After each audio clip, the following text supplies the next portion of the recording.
Terceira parte do nosso Evangelho no Lar, o Evangelho segundo o Espiritismo, capítulo 26, dai gratuitamente o que gratuitamente recebestes, item 5, que pertence ao tópico mercadores expulsos do templo. Aqui o item 5 é uma passagem do Evangelho de Marcos, capítulo 11, versículos 15 a 18, e do Evangelho de Mateus, capítulo 21, versículos 12 e 13, onde o evangelista conta a seguinte situação.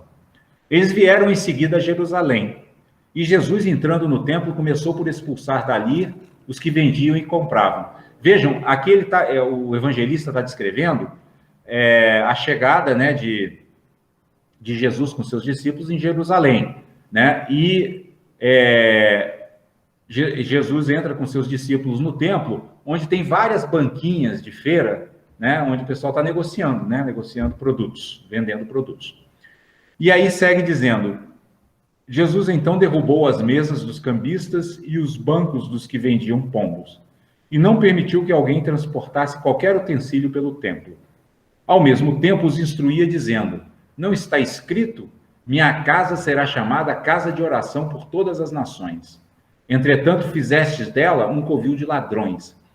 Os príncipes dos sacerdotes, ouvindo isso, procuravam um meio de o perderem, pois o temiam, visto que todo o povo era tomado de admiração pela sua doutrina.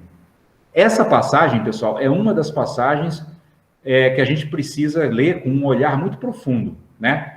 Porque ela parece contradizer tudo aquilo que o comportamento de Jesus diz no resto do Evangelho. Porque aqui Jesus entra no templo, vê ali os vendedores, os mercadores vendendo, negociando produtos, animais, etc., e simplesmente derruba as bancas. Ele derruba mesmo, ele pega ali o cajado, né, e derruba na marra, né, destrói as bancas dos vendedores, né, e se manifesta de uma maneira muito, muito firme, muito incisiva, né, dizendo que eles estão transformando o templo num covil, né, ou seja, estão transformando no mercado, né?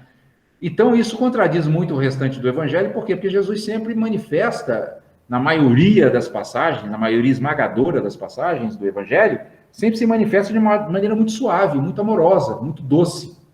E aqui ele parece, se a gente fizer uma análise muito superficial, ele parece até que está sendo brutal, né? Que está sendo agressivo, né?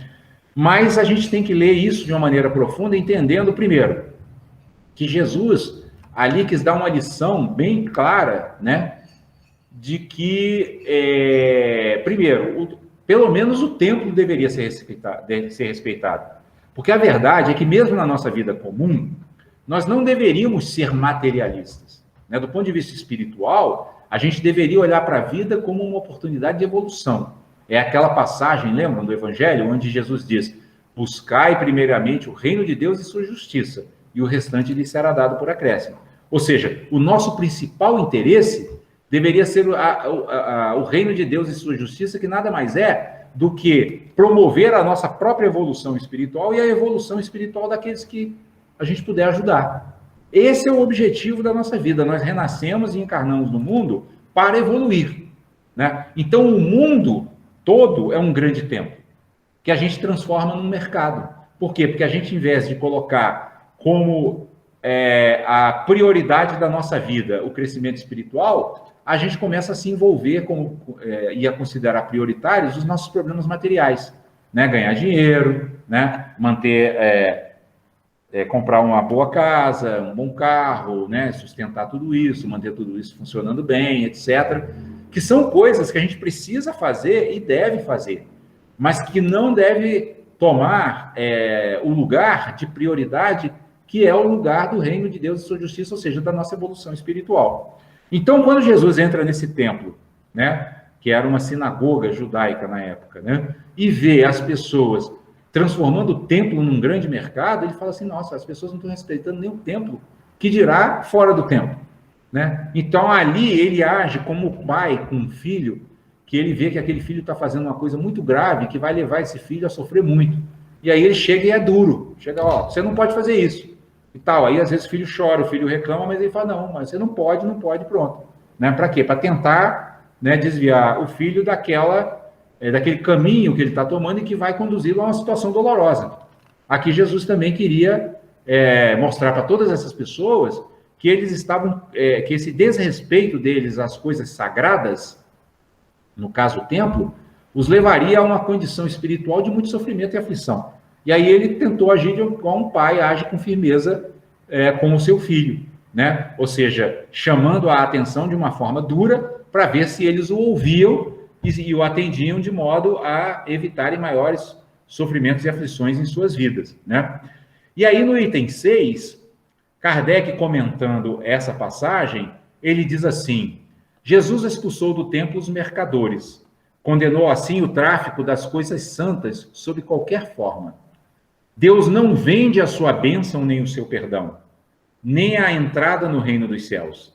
Não tem, pois, o homem o direito de lhes estipular preço, né? Então, aqui Kardec está dizendo o seguinte, quer dizer, se já é condenável, né, fora do templo, a gente ter uma visão mundana da vida, porque a gente deveria ter uma visão sagrada da vida, mesmo fora do templo, né? Ou seja, tudo é sagrado. Tudo é sagrado. Até o dinheiro a gente pode considerar sagrado, né? Por quê? Porque o dinheiro pode servir para eu praticar a caridade, para eu ajudar alguém que está precisando, né? Ou para, enfim, praticar compaixão, praticar altruísmo, né? Eu posso... o dinheiro em si, ao contrário do que muitas religiões dizem, ele não é ruim nem bom. Ele é neutro, né? Como uma faca é neutra, né? Eu posso pegar uma faca, né, e pegar e cortar ali comida e tal, fazer e alimentar alguém. E posso pegar uma faca e matar. A mesma coisa o dinheiro, né? Posso usar para uma coisa boa, posso usar para uma coisa ruim. Então, as coisas materiais, elas não são boas nem ruins. Agora, a nossa atitude diante delas é que vai definir se elas estão sendo bem usadas ou mal usadas, né? E aqui, toda essa passagem do Evangelho que nós lemos aqui, ela aponta para o fato da gente fazer um bom uso de tudo aquilo que a vida tiver nos oferecido, né? Então, a nossa inteligência, capacidade intelectual, oportunidades de estudo, né? Tudo isso a gente deve reverter para o nosso crescimento espiritual e o crescimento espiritual daqueles que nos cercam, né? A gente deve reverter para a diminuição do nosso próprio sofrimento e do sofrimento daqueles que nós pudermos ajudar, né? O que está sendo dito aqui, na verdade, nesse ensinamento, embora a passagem do Evangelho ela ocorra dentro de um templo, mas na verdade essa passagem do Evangelho ela aponta para o templo maior, ela aponta para o templo da própria vida, né? O planeta Terra, o planeta que hoje nós habitamos, é uma grande escola espiritual, né? Quando a gente encarna, é como se nós estivéssemos entrando numa nova série dessa escola, né? Como se a gente estivesse começando um novo ano, né? A gente nasce ali, nós estamos começando um novo ano na nossa jornada espiritual. E aí nós deveríamos passar toda essa nossa vida física lembrando disso. Lembrando, eu vim aqui para me matricular nessa escola para aprender a ser melhor, para aprender a ser mais compassivo, para aprender a ser mais altruísta, mais generoso, mais paciente, mais tolerante, mais misericordioso, né? Foi isso que viemos fazer no mundo, né? Ou seja, nas palavras de Jesus, viemos ao mundo para buscar, primeiramente, o reino de Deus e sua justiça, e não deveríamos nos preocupar com o restante, porque o restante, como diz o próprio Jesus, virá por acréscimo, ou seja, se nós cultivamos o bem, né? Se nós cultivamos a paz, se nós cultivamos a generosidade, nós vamos criar ao nosso redor um magnetismo positivo, né, que vai atrair para nós e para todos aqueles que nós amamos aquilo de que nós necessitamos, sem que a gente precise se afligir pela conquista dessas coisas materiais.